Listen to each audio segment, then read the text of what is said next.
If you've ever sat down to do school and everything falls apart, tears, shutdown, refusals, this video is for you. A lot of parents assume that when school feels impossible, the issue is motivation, effort, or discipline. But very often the issue is regulation. A dysregulated brain can't learn, even if the child wants to. Raising neurodivergent kids is messy, beautiful, and a lot. I'm Mary Ellen Yates, and this is Growing Together, Neurodiversity at Home. Let's figure it out together. Okay, let's get started. Regulation isn't about being calm or well-behaved. It's about the nervous system feeling safe and balanced enough to engage.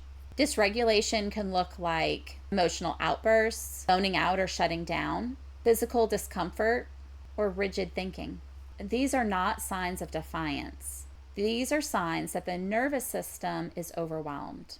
So when we push academics during dysregulation, we're asking the brain to do something it physically can't do. And I've absolutely been there, trying to power through to finish a section because it felt important to get it done.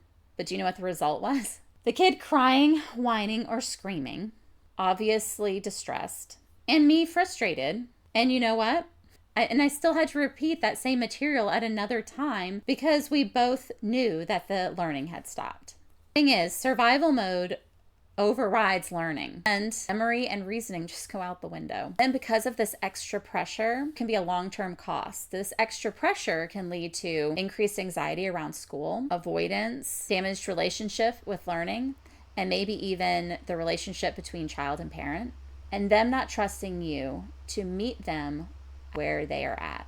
You might get compliance in the moment, but you can lose trust and learning long term. And this can take time to repair when this happens. One of the hardest parts for parents is knowing when to pause. We like to check boxes, get things done, and we want to push them enough to grow. And regulation is often this slow, invisible accomplishment that doesn't feel productive in the moment.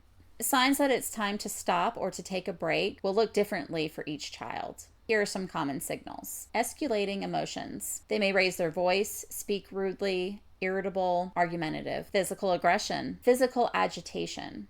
Pulling at hair, pacing, making fists with their hands, raising their shoulders. Total shutdown. Being quiet and not speaking. Refusing to do any more work. Crossing hands over body, leaving the room. Repeated task avoidance. Easily distracted, talking to siblings, doing anything but what is asked, not even coming into the school area. It might feel like it, pausing is not giving up. It's responding to what is actually happening. In our house, there are days the focus just has to shift from academics to regulation. But this can still be productive.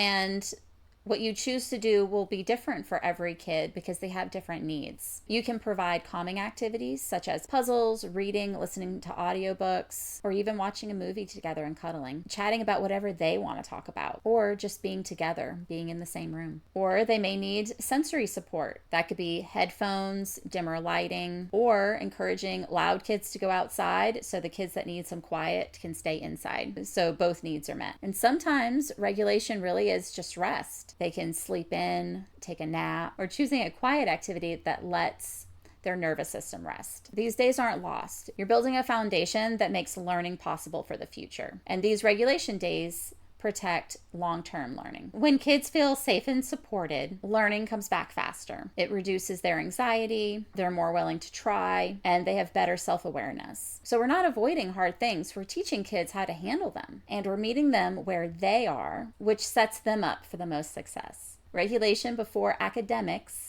isn't about lowering expectations forever. It's about teaching kids how to get into a state where learning can actually happen. This idea connects back to the framework I shared in a previous video about supporting capacity before expectations. Learning follows regulation, not the other way around. I am Mary Ellen Yates, and this is Growing Together, Neurodiversity at Home.